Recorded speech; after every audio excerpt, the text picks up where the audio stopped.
Je souhaite un grand bonjour et une grande bénédiction apostolique et de Père des Nations à la famille chrétienne, au nom tout-puissant de Jésus-Christ. Vous n'êtes pas pour moi des téléspectateurs, vous êtes pour moi une famille. La famille dans le corps du Christ, la famille chrétienne. Alors, bienvenue à l'émission Allô Apôtre numéro 10. Allô Apôtre, j'écoute. Allô Apôtre numéro 10. Voilà, il y a un appel. Alors, on verra bien ce que la régie nous donne. Oui, bonjour. Oui, bonjour. Et voilà, le sujet d'aujourd'hui, c'est que la famille chrétienne n'est pas d'accord de ce que, quand j'ai parlé à Allô Apôtre numéro 9, je n'ai pas dit la fin de l'histoire concernant ces personnes dont j'ai parlé dans les prédications au niveau des prières. Je n'ai pas dit ce que ces personnes-là ont fini par devenir. J'ai seulement parlé de ce que ces personnes-là, on a commencé par leur apprendre comment prier, on a commencé par leur donner des prières, c'est ça? Mais on n'a pas dit à la fin ce que ces personnes sont devenues. Ça a eu le retour d'expérience, on n'a pas parlé de ça. C'est bien ça. Et la famille a besoin de savoir ce que ça a donné pour voir si c'est convaincant ou si c'est pas convaincant, s'il faut suivre ou s'il faut pas suivre. Parce que pour que la famille puisse se prononcer entre ce que je suis en train de leur dire et ce que les autres leur ont dit, il faut bien que je leur dise à peu près ce que toutes mes expériences ont donné dans la vie de ces personnes. D'accord, j'ai compris. Je me mets tout de suite au boulot. Alors, bien-aimés dans le Seigneur, bonjour, bonjour, bonjour, encore bonjour, au nom tout-puissant de Jésus-Christ de Nazareth. Alors, bien-aimés, déjà, je vais vous dire que c'est un thème délicat. C'est un thème délicat. J'ai aussi essayé de voir un peu de quoi il s'agissait sur les réseaux sociaux. J'ai un peu écouté ce qui s'est dit et j'ai vu que, effectivement, Dieu a bien fait de m'enseigner de façon thématique sur les choses. Parce que quand Dieu a pris beaucoup d'années à m'enseigner, mais Dieu m'a donné de pouvoir donner mes points de vue sur des concepts spirituels, sur des choses spirituelles, sans tenir compte un peu de ce que les gens racontent, juste sur la base d'une seule parole ou d'une seule allégation. De telle façon que je dis tout ce que je pense de la chose, c'est-à-dire en réalité tout ce que Dieu pense de la chose. Étant un homme spirituel au fait de choses spirituelles, je dis ce que Dieu pense de la chose, puisque c'est Dieu qui m'a enseigné. Et que c'est Dieu qui m'a aidé à écrire les prières, et que c'est Dieu qui m'a montré tout ce que je pouvais savoir pour bien écrire mes prières, pour mener à bien tout ce travail que j'ai accompli. Alors, voilà, je le dis. Bien, peut-on lire les psaumes et les prières adressées à Dieu le Père de tous les esprits? Peut-on lire les psaumes et les prières adressées à Dieu, notre Père éternel, le Père de tous les esprits? La réponse est oui et oui. Que ton oui soit oui, que ton non soit non, et mon oui est oui. Oui et oui, on peut lire et on doit lire les prières saines, sanctifiées par la parole de Jésus-Christ de Nazareth ou de Dieu au nom de Jésus-Christ de Nazareth. C'est la parole de Dieu qui fait de la prière une âme redoutable, dit le Seigneur. C'est bien de dire aux gens, priez, priez. Mais le plus important, c'est de demander aux gens d'acquérir la connaissance afin de bien prier, dit le Seigneur Jésus-Christ de Nazareth, ou dit Dieu le Père en Jésus-Christ de Nazareth, ou au nom de Jésus-Christ de Nazareth. Les prières sont des concentrés de connaissances, d'informations. Souvenons-nous que la Bible actuelle est l'Ancien Testament, c'est-à-dire la Torah, plus les écrits des disciples du Seigneur Jésus-Christ de Nazareth.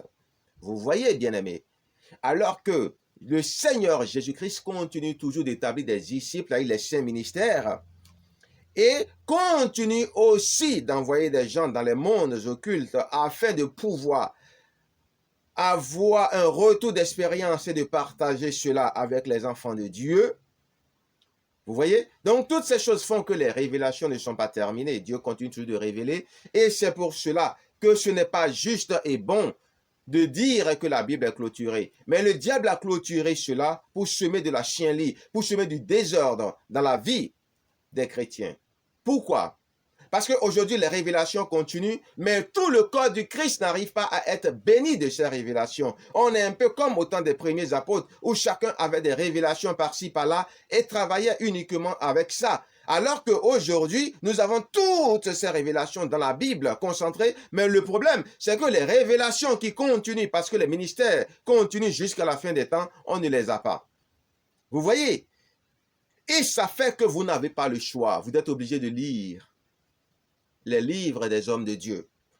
Vous êtes obligé de lire intelligemment les livres des hommes de Dieu. Vous êtes obligé intelligemment de lire les prières ou les livres de prière aussi des hommes de Dieu. Vous êtes intelligemment obligé de lire tout ce qui se trouve sur les réseaux sociaux et qui glorifie Dieu. Vous n'avez pas le choix.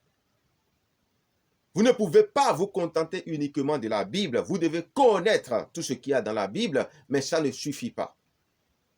Si on veut avoir une vie spirituelle épanouie, si on veut connaître tout ce qui se passe réellement dans notre monde, tout ce que les démons font, parce que je vous dis une chose, Satan a vu tout ce que Dieu a fait. Satan connaît les 9 dons, mais Satan a trouvé des parades, des 9 principaux dons, je dirais. Satan a trouvé des parades déjà pour bloquer beaucoup de choses. C'est pourquoi certains chrétiens ont le sentiment que plus rien ne va. Et Dieu a en réalité une infinité et une variété de dons spirituels, d'âmes spirituelles, selon que lui-même il est infini et varié. Et Dieu aussi arme toujours ses enfants de beaucoup d'autres choses. C'est pour cela, bien-aimés dans le Seigneur, vous n'avez pas d'autre choix que de lire les livres des autres serviteurs de Dieu, de partager leurs expériences, comme nous avons dans la Bible les expériences des serviteurs, des premiers serviteurs de Dieu en Christ, qui sont consignés dans la Bible. C'est un mauvais coup que Satan nous a joué quand tout ça a été fermé. Mais je ne suis pas sûr que quelqu'un puisse dire que la révélation est terminée et que la Bible est clôturée. Non. Ce que les gens avaient à leur disposition, ils ont écrit, ils ont estimé que ceci, c'est suffisant pour aider. Mais ça ne veut pas dire que la révélation est terminée. Il y a des gens pour qui c'est suffisant. Il y a d'autres pour qui ça ne suffit pas. Les prières sont des concentrés de connaissances et d'informations. Souvenons-nous bien sûr que la Bible actuelle est la Torah plus les écrits des disciples du Seigneur Jésus-Christ de Nazareth. Peut-être qu'un jour, qui ne viendra jamais, par le manque de volonté et de cohésion dans le corps du Christ, la Bible va être parachevée ou augmentée de révélation de certains serviteurs de Dieu. Bien-aimés, vous n'avez plus qu'à lire les livres des serviteurs de Dieu en qui vous avez confiance. Oui, si vous n'avez pas confiance en votre pasteur, ça ne sert à rien qu'il soit votre pasteur. Si vous avez confiance en votre pasteur qui est votre leader, c'est à lui de vous apprendre tout ce qu'il connaît et qui a fait de lui un leader, qui a fait de lui quelqu'un d'épanoui, d'équilibré dans le corps du Christ et qui vit sa petite victoire dans le corps du Christ. Puisque les victoires sont différentes en fonction des élévations spirituelles des serviteurs de Dieu et des niveaux aussi des ministères. Est-ce que vous voyez? Quelqu'un ne peut pas vous dire de ne pas accepter les prières que votre pasteur vous donne. Ça, c'est n'importe quoi. C'est n'importe quoi. Chaque pasteur est compétent pour former les fidèles et les enfants de Dieu qui sont sous sa responsabilité, sous son parapluie spirituel, de la manière qu'il reçoit, qu'il doit faire. Et il n'a jamais été dit que nous devons être tous des jumeaux dans la façon d'exercer le ministère. Donc faisons attention. Priez les prières qui ne vous semblent pas spirituellement démoniaques. Vu comment Satan a piégé les chrétiens et condamné la Bible avant la fin des révélations, les chrétiens vivants n'ont pas d'autre choix que de lire les psaumes, les livres d'hommes de Dieu, les enseignements, je dis bien, les enseignements sur les réseaux sociaux, YouTube, Facebook, et les blogs, les sites web des enfants de Dieu en Christ, des serviteurs de Dieu en Christ, Jésus de Nazareth. Savez-vous que Dieu donne beaucoup? Le psaume 35, le psaume 51, à lire à des personnes qui ont vraiment des problèmes, qui outragent souvent son Esprit Saint. Vous êtes en train de prier comme ça, en train de supplier Dieu et d'un coup l'Esprit se manifeste et Dieu vous dit, lisez tel psaume. Et vous êtes obligé d'arrêter tout, de prendre la Bible, d'ouvrir et de lire le psaume avant de continuer votre prière selon les onctions du Saint-Esprit. Vous voyez? Et les psaumes qui reviennent souvent, c'est le psaume 35, le psaume 51 et le psaume 23. Que Dieu demande même aux gens de mémoriser et de réciter partout où ils vont. Vous voyez? Quand vous n'avez pas de révélation, il faut vous taire. Si Dieu vous parle avant de faire ce genre de prédication, avant de donner ce genre de choses sur Internet, il faut interroger Dieu d'abord et écouter ce qu'il a à vous dire. C'est très important et c'est ce que moi je fais. C'est souvent après lecture que Dieu maintenant pardonne ou fait ce qu'il veut faire dans la vie des gens. Ou au fur et à mesure que les gens sont en train de lire, que Dieu opère dans la vie de ces personnes-là. Quand il leur enjoint, il leur ordonne de le lire. Donc si c'était des incantations, c'est-à-dire des choses négatives, impures, démoniaques, Dieu n'allait pas demander de le faire. Vous voyez, c'est pourquoi je vous dis, ça dépend à qui vous le faites. Mais les démons ont appris ça où? C'est pas chez Dieu qu'ils ont appris ça. C'est pas chez Dieu qu'ils ont appris que quand tu veux invoquer quelqu'un, il y a des choses qu'il faut faire pour la personne. On arrive devant, vous allez voir. Pourquoi le Seigneur dit invoque-moi? Donc, les paroles que nous déclarons pour invoquer Dieu sont des incantations démoniaques, c'est ça? Invoque-moi au jour de la détresse et je te répondrai. Mais ce n'est pas ce que les démons font aussi. Quand ils ont besoin d'un esprit impur, ils invoquent la parole qui a un lien avec l'esprit impur pour l'invoquer. Quand nous voulons invoquer le Seigneur au jour de la détresse, avant que le Seigneur nous réponde, nous devons dire des paroles qui ont un lien avec le Seigneur et qui donnent au Seigneur de nous répondre. Il ne faut pas mélanger les choses.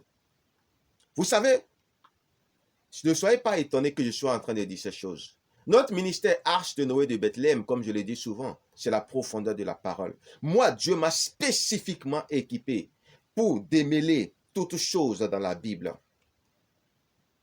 Dieu a dit, peu importe ce que lui, Dieu, il dit, moi, je vais le comprendre. C'est la parole de Dieu pour moi. C'est la volonté de Dieu pour moi. C'est l'espérance de Dieu pour moi. Est-ce que vous voyez? Peu importe ce que lui, Dieu, il dit que moi, je vais comprendre. Parce qu'il m'a équipé spécifiquement pour ça. Et c'est pour ça que le ministère, Dieu lui a donné le nom Arche de Noé de Bethléem. Vous savez très bien ce que Bethléem signifie, la maison du pain. L'Arche de Noé, vous savez aussi ce que c'est. Le dernier rempart contre les déluges, par-ci, par-là. Maintenant, Christ Rocher TV, c'est Dieu aussi qui a donné ce nom. C'est Dieu qui a ordonné que je commence. Donc, je ne fais rien sans la volonté de Dieu. Vous voyez? Je ne me lève pas pour lire la Bible et commencer par commenter alors que je sais que la connexion est là et que je dois demander à Dieu des choses. Quoique Dieu m'ait équipé pour mieux comprendre la Bible, on ne se lève pas pour lire la Bible comme on veut. Lire la Bible, ce n'est pas mauvais, mais ne dites pas que ce que vous avez compris de la Bible, c'est ça. Il faut la révélation avant que la compréhension soit bonne. Et c'est pourquoi Dieu a dit, sans révélation, il n'y a pas de véritable connaissance. Quand vous traitez d'un sujet, il faut demander à Dieu qu'est-ce qu'il pense de ça. Et Dieu vous dira. S'il y a des choses qui ne vont pas, il va vous le dire. Mais ne vous levez pas comme ça, alors que vous savez que beaucoup de personnes vous suivent pour raconter des choses qui sont un poison à la gloire du diable. Alors que vous dites que vous êtes en train de combattre le diable. Vous voyez? C'est pourquoi moi, je ne me suis pas levé comme ça pour me mettre devant les médias. Sinon, je serais là depuis des années. Moi, j'ai commencé mon ministère directement en formant les serviteurs que Dieu lui-même envoie vers moi.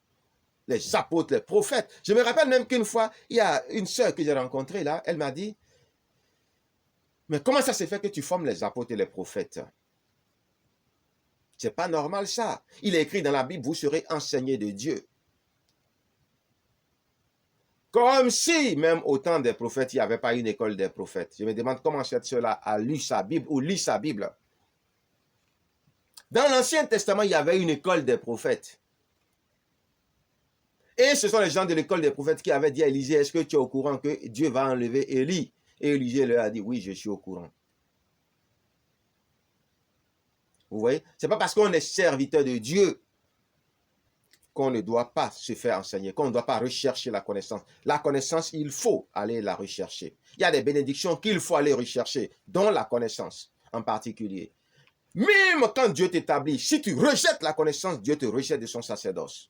Quand bien même c'est lui qui t'a établi, tu es comme un homme dépouillé, même si tu es en train de faire le ministère, parce que tu as déjà entendu une fois que Dieu t'a appelé. La connaissance, ne jouez pas avec. C'est pourquoi j'ai attendu. Et pour chaque chose, je demande à Dieu. Dieu me dit, tu me fatigues, mais je demande quand même pour être sûr, comme le Seigneur Jésus-Christ y fait. Il a reçu le droit de faire des choses, mais il ne fait rien sans en référer à son Père qui vit en lui. Vous voyez? Donc, faites très attention. Faites très attention. Ce n'est pas n'importe qui se lève et qui se met devant les médias pour parler au nom de Dieu. Ce que vous faites dans les églises, ça c'est autre chose. Mais se mettre devant les médias et parler au monde entier, faites très attention. Ceux qui le font, assurez-vous que Dieu vous a donné l'autorisation de le faire. Quand moi je dis quelque chose et que Dieu n'est pas d'accord, automatiquement il met son veto. C'est pourquoi je n'ai même aucune crainte. Oui, je vous le dis. Il y a beaucoup de psaumes que Dieu donne à ses enfants pour prier. Mais qui êtes-vous pour dire que les psaumes sont diaboliques, sont des incantations? C'est donc que Dieu est Satan s'il nous demande de lire les psaumes de la Bible. Faites très attention, enfants de Dieu. Faites très attention, serviteurs de Dieu, quand vous parlez. Faites très attention, serviteurs de Dieu, surtout vous. Où croyez-vous que Satan a appris les prières d'invocation? Comment peut-on appeler une prière qui consiste à invoquer Dieu le Tout-Puissant au nom de Jésus-Christ? N'est-ce pas une prière d'invocation? Certes, une prière d'invocation, mais pour invoquer le Dieu de Jésus-Christ de Nazareth est notre Dieu. Le Père de Jésus-Christ de Nazareth est notre Père qui est aux cieux. Le Père de tous les esprits. Vous voyez, c'est au ciel que les esprits impurs ont appris l'invocation de l'Esprit suprême qu'on appelle Dieu le Père de tous les esprits. Ce sont donc des lois spirituelles. Ce sont des choses spirituelles. Et c'est spirituellement qu'on juge des choses spirituelles. Moi, j'appelle toute parole adressée à Dieu le Père, Esprit Saint, une prière. Peu importe le nom que les hommes peuvent lui donner. Pour moi, tout ce qui est adressé à Dieu le Père, tout puissant au nom de Jésus-Christ, est une prière. Tout ce qui sort de notre bouche et qui est adressé à Dieu le Père, peu importe le format ou le support, peu importe qui vous l'a donné, dès que cela a un lien avec Dieu et que ce n'est pas impur dans son écriture et que c'est spirituellement correct par rapport au standard biblique et au standard des révélations, puisque la révélation n'est pas terminée, pour moi c'est une prière.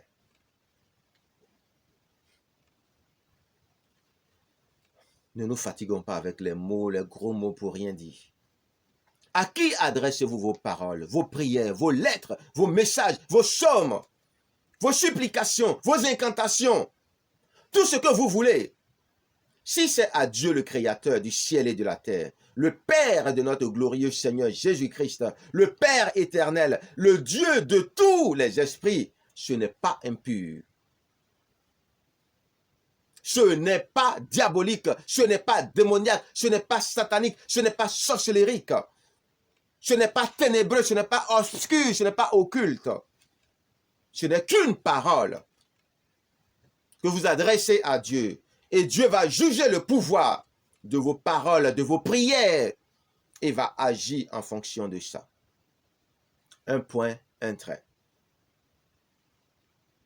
Vous comprenez? Dieu comprend plus que nous le croyons nos faiblesses. Le plus important, c'est de savoir à qui vous adressez vos paroles.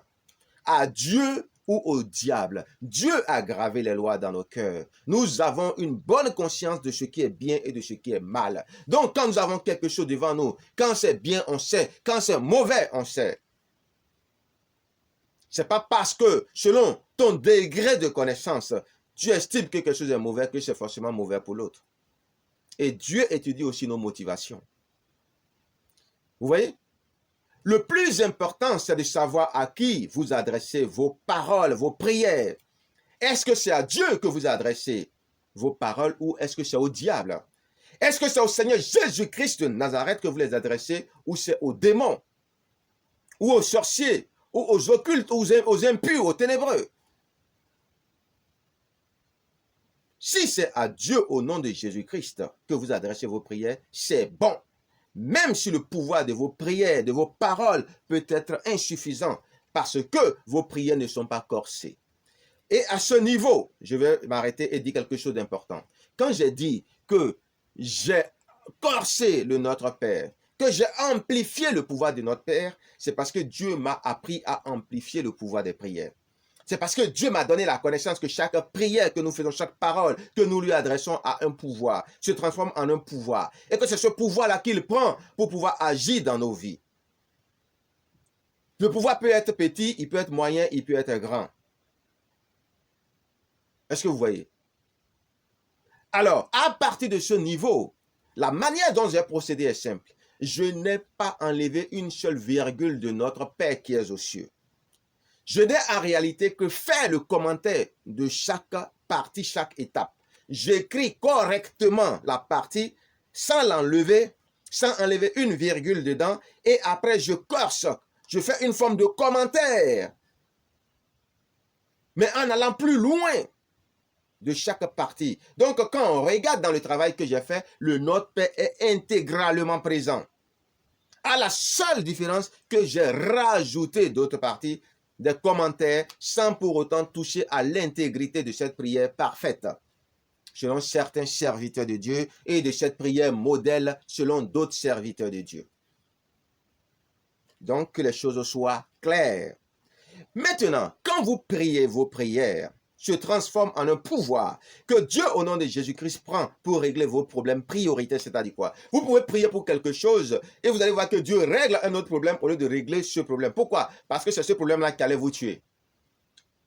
Et comme vous avez eu, vous ne pouvez pas ressentir les effets négatifs du problème, vous ne pensez pas prier pour la chose, mais Dieu, il prend le pouvoir de ces prières intenses, et puis il règle par ordre de priorité vos problèmes. C'est pourquoi vous pouvez avoir le sentiment que Dieu n'a pas exaucé vos prières. Mais qui vous l'a dit? Je me rappelle, il y a une personne qui dit, mais Seigneur, tu m'as dit de prier pour mes enfants. Tu m'as dit de prier pour mes enfants. Tu m'as dit de prier pour mes enfants. J'ai prié, je prie. Tu vois comment je prie. Nuit et jour. Mais j'ai le sentiment que je sais pourquoi je prie n'est pas réglé. Et Dieu lui répond, c'est à cause de tes prières que tes enfants sont toujours en vie. Si tu n'avais pas prié comme tu pries, tous tes enfants seraient déjà morts. C'est-à-dire ce que Dieu n'a pas appelé au ministère. Vous voyez? C'est comme ça que Dieu fait. Et c'est ça qu'il faut comprendre. Ça veut dire encore que vous devez prier encore plus jusqu'à ce que le pouvoir de votre prière atteigne le niveau qui permettra à Dieu de régler ce problème-là. C'est pourquoi il ne faut jamais vous décourager quand vous priez et que vous avez le sentiment que vos prières ne sont pas exaucées. Je vous donne un exemple. Il y a une jeune fille. La fille là, elle devait avoir 7 ans. Elle a commencé par prier depuis qu'elle avait 7 ans. Et Dieu a exaucé sa prière à 10 ans. 3 ans. Et elle priait sans cesse. Cette petite fille ne s'est jamais découragée. Elle avait foi que Dieu allait exaucer sa prière. Jusqu'au jour où cette petite a eu 10 ans. Et le jour de sa 10e année, Dieu a fait que la fille a agi. Et c'était quoi encore incroyable? Il y avait des brèches dans leur toit. Et ils n'avaient pas les moyens de pouvoir fermer ça. Vous voyez, ce qu'on appelle des fissures dans le toit spirituel. Donc, il y avait beaucoup de problèmes. Et la petite là, elle priait jusqu'à quand elle a eu 10 ans. C'est là que Dieu a exaucé. Et il a fait comprendre à la petite fille là qu'il a réglé le problème. Et la petite était contente comme ça, elle dansait. Elle dit, ça fait depuis 3 ans que je suis en train de prier. Ça fait depuis 3 ans que je suis en train de prier. Et Dieu a fini par exaucer ma prière. Prier sans cesse, c'est ce que ça veut dire. Si vous croyez vraiment que Dieu est tout-puissant et que Dieu donne à ses enfants un œuf quand il lui demande un serpent ou un scorpion, et que Dieu ne donnera jamais un serpent, un scorpion à ses enfants, quand cela lui demande un œuf, vous devez toujours croire et ne jamais arrêter de prier. Si vous avez le sentiment que vous n'êtes pas exaucé, ça veut dire que soit vous priez mal, vous demandez mal, une façon de dire vous priez mal, et ou ça veut dire que le quota, je dirais, ou le pouvoir de vos prières n'est pas encore suffisant. Et que celui que vous générez donne à Dieu de régler d'autres problèmes. Donc vous devez toujours amplifier et augmenter. Voilà. Donc, c'est ce que vous devez comprendre. Quand vous priez, vos prières se transforment en un pouvoir que Dieu, au nom de Jésus-Christ, prend pour régler vos problèmes prioritaires. C'est aussi pourquoi, quand vous priez chaud, comme on le dit, pour un problème, vous ne comprenez pas souvent pourquoi c'est d'autres choses que Dieu règle. Dieu prend le pouvoir de vos prières pour régler vos problèmes prioritaires en Christ. Vous ne m'avez même pas demandé, bien-aimé, ce que ces deux personnes, ou je dirais, sont devenues. Vous voyez? Quelques personnes seulement, et là la régie aussi, qui, bien sûr, parce que normalement, quand vous suivez ce que quelqu'un est en train de faire là, normalement, tout le monde va dire, non, non, il manque quelque chose, pour que la personne puisse continuer. Et heureusement que d'autres personnes ont posé la question, éventuellement. Alors, sachez une chose. Sachez déjà que ce n'est pas mauvais de demander au ministre de Dieu de prier pour vous. Mais sachez aussi que le plus important, c'est que vous-même vous priez aussi sans cesse pour accélérer les ossements, le temps des ossements. Les ministres de Dieu ne sont que des raccourcis, des catalyseurs, bien-aimés dans le Seigneur, pour exaucer vos prières. Ils sont là pour ça. Priez, mais vous-même, vous ne devez pas arrêter de prier. Si vous ne voulez pas avoir des problèmes. Est-ce que vous voyez, bien-aimés? L'Église catholique n'est pas une église diabolique. Je suis désolé. L'Église catholique n'est pas une église diabolique, contrairement à ce que beaucoup peuvent dire. Dieu a clairement dit que c'est une église morte. Le Saint-Esprit n'est pas présent, mais ce n'est pas une église. Église morte, mais église quand même. Et c'est pourquoi le diable a un accès dans ces églises. Tous les endroits où il n'y a pas la manifestation du Saint-Esprit, même un serviteur de Dieu dans la vie de qui le Saint-Esprit ne se glorifie pas, mais le diable contrôle. Mais ça ne veut pas dire que c'est une église diabolique, je suis désolé. Arrêtez avec ce genre de choses. Une église morte, mais une église quand même. Quand les sujets sont aussi délicats, il est plus sage de consulter le Seigneur quand Jésus-Christ d'abord sur la question. Oui, c'est ce que moi je fais parce que l'exigence de mon ministère l'exige. Arche Noé de Bethléem, entrer dans l'arche, dans la profondeur de la parole, Dieu a fait le nécessaire pour ça dans ma vie.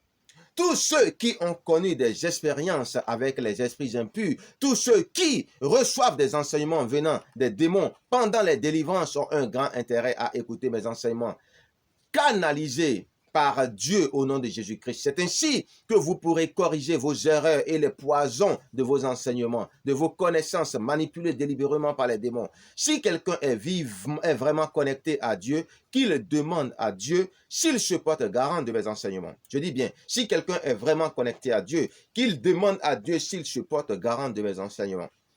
Et qu'il veut aller plus loin, qu'il demande à Dieu quelle est la portée de ma connaissance et qu'il demande à Dieu aussi si c'est lui qui m'a enseigné. D'autres en ont fait, ils ont été stupéfaits par les réponses qu'ils ont entendues. J'ai parlé à des gens, oui, qui m'ont pris, c'est-à-dire qui ne m'ont pas pris au sérieux jusqu'au jour où Dieu a dit à ces personnes, je t'ai dit de faire telle chose et tu ne l'as pas fait. La personne savait pourtant que c'est seulement avec moi qu'elle a causé vite fait de cette chose. Mais quand la personne m'a dit ça, je lui ai dit que Dieu m'utilise directement sans toujours dire ainsi par l'Éternel. Donc, quand on a donné nos prières gracieusement à cette dame, je vous dis, dont la fille est morte, et certains enseignements accélérés, il est venu un jour où Dieu nous a dit qu'elle a bloqué une sorcière qui voulait encore tuer une autre de ses enfants prometteuses. Vous voyez, elle leur a dit, ça dit, c'est cette seule fille-là que vous allez tuer, vous ne pouvez plus venir faire du désordre dans ma famille. Et ces sorcières leur ont dit, ce n'est pas nous qui avons tué la première. Vous voyez, mais c'est d'autres qui l'ont fait. Tout ça en esprit, alors que cela était impossible par le passé. Dieu a confirmé, et sa femme, cette femme même, a confirmé aussi ce qui s'est passé, cet épisode-là de sa vie. Et cette femme, aujourd'hui, Dieu nous a dit qu'elle est vraiment puissante en prière. Et que, c'est-à-dire, il y a eu beaucoup de choses qui sont passées dans sa vie, mais elle a presque tout déjoué. Tout déjoué. Et Dieu nous a dit que ce n'est pas dans son église qu'on lui a appris ça. Et que c'est ce que nous lui avons appris qui a fait aujourd'hui qu'elle est coriace en prière. Est-ce que vous voyez, bien-aimé? Et l'autre sœur dont je vous parlais, elle a fini avec la prière. Elle est une très grande prieuse. Elle ne voit même pas une journée sans prière. C'est impossible. C'est un réflexe même pour elle. Vous voyez? Et même quand vous êtes en train de prier, si votre prière est incorrecte, tout de suite, elle va vous le dire. Je dirais même qu'elle prie même plus que moi. Vous voyez? Donc, faites attention, bien-aimés. Dieu a clairement dit, voilà, ces choses-là, bien-aimés, dans le Seigneur. Donc, voilà, l'autre personne, voilà, je vous ai parlé d'elle. Il faut comprendre un peu cette chose. Ouais, même la nature nous donne des leçons de vie. Les oiseaux apprennent à voler plusieurs fois avant de commencer par voler de leurs propres ailes. Les hommes apprennent à marcher plusieurs fois avant d'apprendre à marcher par eux-mêmes. Alors pourquoi voulez-vous que pour la prière, cela soit différent? Pourquoi voulez-vous que ce soit différent? Vous voyez, on ne peut pas adorer le serviteur et le maître à la fois. On ne peut pas prier le serviteur et le maître à la fois. C'est pourquoi on ne peut pas prier les anges. C'est pourquoi on ne peut pas prier aussi, bien-aimés, les saints. Voyez, ce sont des serviteurs. Est-ce que vous voyez? On ne peut pas le faire. C'est pas normal. C'est pas normal. Vous devez mémoriser intelligemment vos prières pour gagner votre base de données des prières. Comme si vous apprenez intelligemment vos leçons. Dieu conseille d'apprendre intelligemment vos prières et de les prier jusqu'à ce que vous n'ayez plus besoin comme de prier avec comme des grands. Parce que vous pouvez maintenant voler de vos propres ailes. Et même malgré ça, il va arriver des moments où vous avez besoin de vous rafraîchir la mémoire. Ou de prier beaucoup plus encore et de les lire malgré que vous savez prier comme des grands. Ce n'est pas interdit. Ce n'est pas interdit. Et vous allez voir que votre vie sera une vie victorieuse. Faites l'expérience. Arrêtez d'écouter les conneries des gens. Faites l'expérience et vous allez voir si Dieu ne va pas se glorifier puissamment dans votre vie. Celui qui travaille avec les démons, il sait qu'il travaille avec les démons. Celui qui est initié dans le monde des démons, il sait qu'il est initié. Parce qu'à un moment ou un autre, des choses commencent par se passer qui ne sont pas correctes. Et c'est là qu'il commence par dire, ce que je vois là, ce n'est pas normal. Et il commence par courir vers la rivière, vers les hommes de Dieu, pour qu'on puisse le délivrer. Donc, arrêtez ça. Même un serviteur de Dieu, tout de suite, quand quelque chose qui ne va pas, un enfant de Dieu qui est éclairé, qui est vivant, tout de suite, il sait quand la mort approche de lui. Dieu conseille d'apprendre intelligemment vos prières et de les prier jusqu'à ce que vous n'ayez plus besoin de ça comme des grands. Parlons des prières aux anges. Ce n'est pas sage et malin de faire ça parce qu'on ne peut pas prier le maître en même temps que son serviteur. C'est pourquoi ce n'est pas sage d'adresser des prières aux anges de Dieu et aux saints. Tout chrétien est un saint, qu'il soit mort ou vivant, parce qu'en Christ, on ne meurt pas en vérité. Est-ce que prier un pasteur d'intercéder pour nous d'auprès de Dieu est mauvais? Est-ce que prier des intercesseurs de Dieu pour nous afin d'obtenir la faveur de Dieu est du satanisme? Les ministres sont là pour ça. Les saints ne sont pas morts. Sachez-le. Les saints en Christ ne sont pas morts. Que vous soyez vivant ou mort, vous êtes vivant. Quand bien même vous êtes mort. Dieu est le Dieu des saints. Dieu n'est pas le Dieu des morts. Donc les saints sont vivants. Malgré tout, c'est Jésus-Christ qui est le médiateur. C'est à Dieu le Père qu'il faut adresser les prières en les mettant dans les mains du Seigneur Jésus-Christ de Nazareth, le canal, par le canal du Saint-Esprit de gloire. Parce que pour aller à Dieu, forcément, il faut passer par Jésus-Christ. Je proclame, et celui qui a vu Jésus-Christ a vu Dieu le Père. Voilà. Et tout ce qui est dans la main de Jésus-Christ, Dieu lui a donné l'assurance que personne ne peut lui ravir cela. Je proclame. Et si Dieu n'est pas d'accord, Dieu met son veto à chaque fois. C'est l'alliance que Dieu et moi nous avons. Réciter une prière sans intelligence, ce n'est pas du tout intelligent. Lire ou réciter une prière sans la comprendre en vérité, sans la penser, dérange les démons dans tous les cas, parce que ce sont les âmes spirituelles que vous lancez contre les esprits impurs après tout. Pour Dieu, il va secouer la tête. Vous voyez, pour Dieu, Dieu va secouer la tête et nous regarder comme des insensés, des personnes sans intelligence. Toute parole qui sort de la bouche a un pouvoir, avec une onction ou sans onction. Peu importe sur quel support se trouve la prière, peu importe qui vous a donné la prière, ce que votre bouche dit compte. La vie et la mort sont au pouvoir de la langue. Surtout si c'est contre les esprits impurs. Les démons récupèrent les esprits faibles dans tous les cas. Peu importe comment vous priez, si vous êtes faible, les démons vont vous récupérer. Si vous êtes une église morte, les démons vont semer de la chienlit à l'intérieur. Vous voyez, c'est pourquoi dans les églises, il n'y a pas le Saint-Esprit, il y a beaucoup de sorciers qui sont là-bas, il y a beaucoup de magiciens, il y a beaucoup de nécromanciens, les démons sont là, ils font des choses, il y a même des serviteurs de Dieu qui sont initiés aux pratiques occultes, tout ça, c'est normal, parce que le Saint-Esprit n'est pas là. Mais ça ne veut pas dire que toutes ces églises-là sont démoniaques. Vous voyez, parce que le leader d'une église est dans quelque chose que ça veut dire l'église en elle-même, en tant que dénomination, est démoniaque. Il faut arrêter ça. Il faut arrêter ça. C'est pour m'éviter toutes ces conneries-là que Dieu a attendu d'abord. Que tout cela soit réglé dans ma tête. Et il a réglé chaque chose bien paramétrée avant maintenant de me donner la permission d'aller et de faire ce que je suis en train de faire devant vous aujourd'hui. Pour éviter ces conneries-là, justement. Vous voyez, s'il m'avait laissé commencer dès le début, je vous assure que j'allais être pire que ces personnes-là, que tout ce que vous dénoncez ici. Vous voyez? Ouais, moi, que Dieu lui-même a enseigné à la manière de Paul. Commencez par insulter tout le monde. Commencez par attaquer tout le monde. Commencez par maudire tout le monde. Mais Dieu dit, hop! Et il a fait le travail à mon niveau. Il a tout paramétré. Il a tout modéré. Il m'a montré comment chaque chose est. Il m'a donné la révélation qu'il faut pour qu'il n'y ait pas d'erreur dans ce que je dis. Donc tout ce que je vous dis vient de Dieu. J'ai été enseigné par Dieu lui-même à la manière de Paul de Tarse pendant des années, je vous le répète. Et ceux qui ont interrogé Dieu sur l'étendue de mes connaissances, ils ont été étonnés de la réponse que Dieu leur a donnée.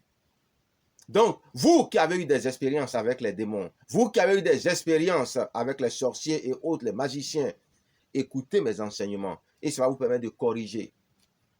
Dieu m'a même demandé d'écouter les prédications de ces personnes qui ont été sous le pouvoir du diable pendant des années pour les corriger. Vous savez, les ministères de chacun sont différents. Moi, je suis un démineur spirituel, dit le Seigneur. Là où je vois une mine spirituelle, tout de suite, je sais. Vous voyez? Et en une journée, je suis capable de faire le travail dans la vie d'un chrétien et Dieu va commencer par lui parler automatiquement. Chacun a ses onctions.